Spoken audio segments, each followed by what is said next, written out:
రెండవది నేను అడిగాను, ఒక మంత్రి గారు స్వయంగా నా ఫోన్ ట్యాప్ అవుతుంది, నేను మీతో మాట్లాడలేను అని జర్నలిస్టులకు చెప్పుకునే దుస్థితి ఈరోజు ఈ రాష్ట్రంలో ఉన్నదా లేదా మీరు చెప్పండి అని అడిగిన. దానికి కూడా సమాధానం చెప్పరు.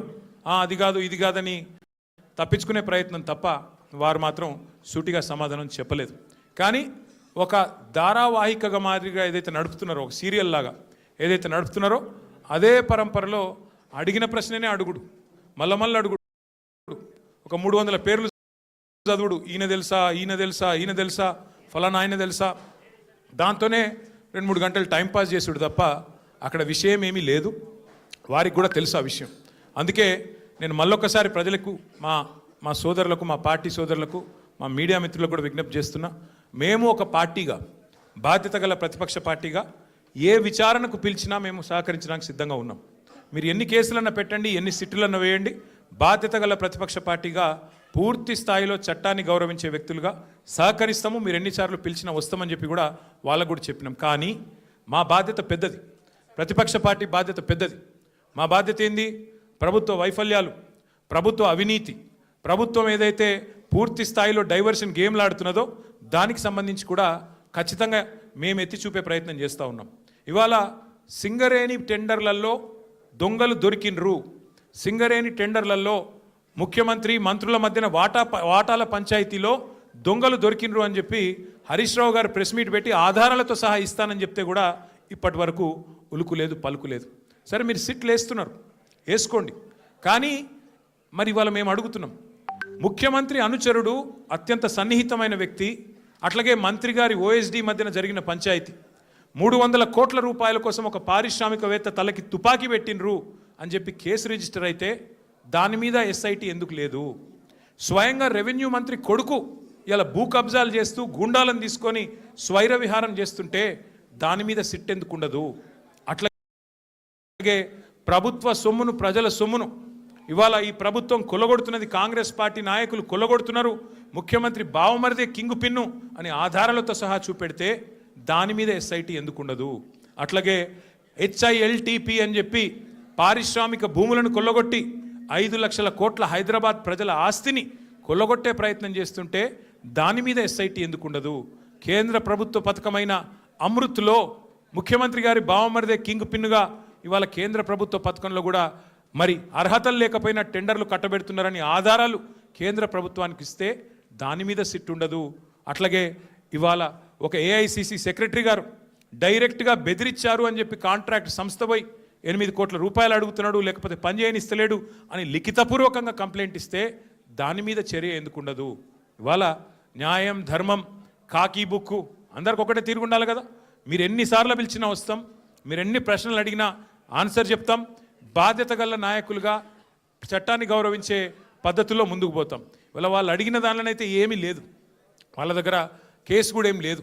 ఏదో ఇష్టం వచ్చినట్టుగా ప్రశ్నలు అడిగిందే అడగడం, తిప్పి అడగడం, ఒక రకమైన హరాస్మెంట్ తప్ప ఏమి కూడా లేదు. వాళ్ళు చేయగలిగింది కూడా ఏమి లేదు. I appeal to all my friends in the media as well, please, for the last 2 years the government has been indulging in massive attention diversion.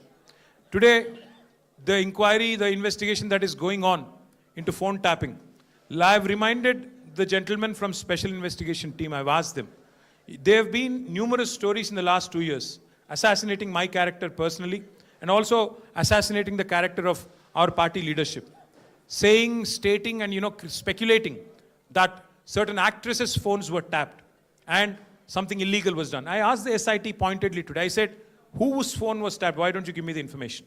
Which is this actor who has complained to you, or the information that you have, why don't you produce it?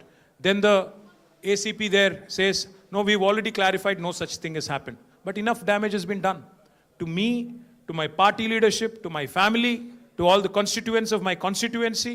So I appeal to the media, please treat everything that the government throws at you, every leak that is given to you, with a pinch of salt.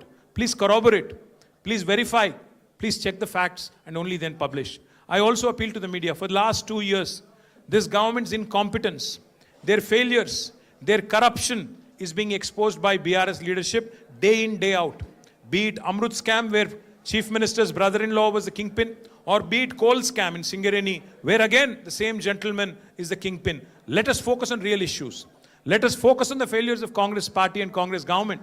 They had made 420 promises to the people of Telangana by which they got into power. Today, they have been a disaster. Their government has been a disaster. Revenues are slipping. Telangana is falling under the weight of the corruption of the Congress government. So my humble appeal to the media also is to please focus on delivery of 6 guarantees. Please focus on the misery in this administration. Please focus on the corruption in this administration. Please focus on real people issues, not these fabricated stories and manufactured stories, cooked up stories, so to speak. So my humble request to all of you, మళ్ళొకసారి మీ అందరితో నా ప్రార్థన, దయచేసి రేపు మళ్ళీ రాస్తారు. మన హరీష్ రావు గారు పోయినప్పుడు ఎట్లయితే ఇది అది అది ఇది అని వడ్డించి కొత్త లీకులు రాస్తారో వాటిని విశ్వసించకండి. కావాల్సుకొని లేని ఉన్నట్టు ఉన్నాయి లేనట్టు ఏవేవో కథనాలు వడ్డించి రాస్తారు రేపు. దయచేసి అది కూడా సెలెక్టివ్గా రాస్తారు. కొన్ని మీడియా సంస్థలకే ఇస్తారు, ఎవరికి ఇవ్వాలో వాళ్ళకే ఇస్తారు, వాళ్ళ అస్మదీయులకే ఇస్తారు. కాబట్టి జాగ్రత్తగా దయచేసి మన వాళ్ళు కూడా ఎవరైనా సరే వీళ్ళు రాసే కథనాలు, వీళ్ళు పెట్టే స్టోరీలు, ఈ cooked up stories, cock and bull stories నమ్మవద్దు. మనం చట్టాన్ని గౌరవించే పౌరులుగా ఎన్ని కేసులు పెట్టినా ఎదుర్కొందాం.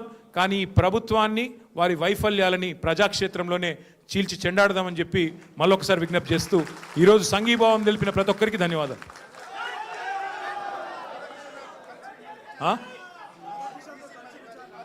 ఇగో మీడియా కథనాల్లో ఎన్ని వాస్తవాలు ఉంటాయంటే ఇగో క్లాసిక్ ఎగ్జాంపుల్.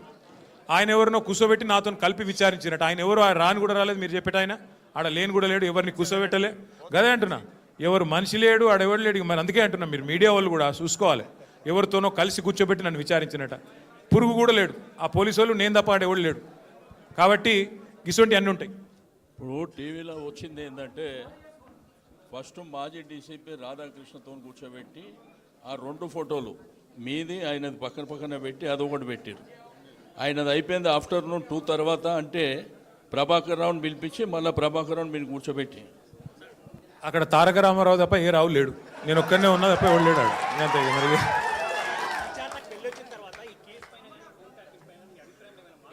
మా అభిప్రాయంలో మార్పు వచ్చింది. మార్పు ఏంటంటే ఇవాళ మంత్రుల ఫోన్లు ట్యాప్ అవుతున్నాయి, మా ఫోన్లు ట్యాప్ అవుతున్నాయి, పక్కా అని చెప్పి నిజమని తెలిపోయింది. అంతే. ఇక మరి సాక్షిగా పిలిచినరా, ఈనాడుగా పిలిచిరా నాకైతే తెలియదు. కానీ కాదు సోదరా, వాళ్ళు ఏమేమో అడిగిందే అడుగుడు తప్ప ఏం లేదు, విషయం ఏం లేదు. అడిగిందే అడుగుడు. ఏదో మ్యానుఫ్యాక్చర్డ్ ఒక స్టోరీ మ్యానుఫ్యాక్చర్ చేసి దాన్ని కష్టపడి నిజమని వాళ్ళు ప్రజల్ని భ్రమింపజేసే ప్రయత్నంలో, వాళ్ళ వైఫల్యాల నుంచి ప్రజల దృష్టి మరల్చే ప్రయత్నంలో చాలా బలంగా పోలీసు వ్యవస్థ రేవంత్ రెడ్డి గారిని కాపాడే ప్రయత్నం చేస్తుంది.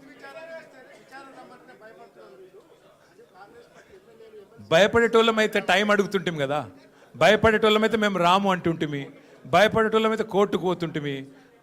నేను సిరిసిల్లలో ఉన్నా, నిన్న విచారణకు ఆదేశించారు 4:30కి, రాత్రికి వచ్చేసిన, రాత్రికి బయలుదేరి వచ్చేసిన.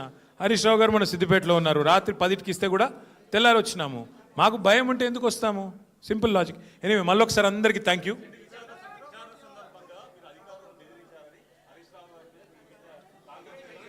నేను ఎవరు కంప్లైంట్ చేశారు?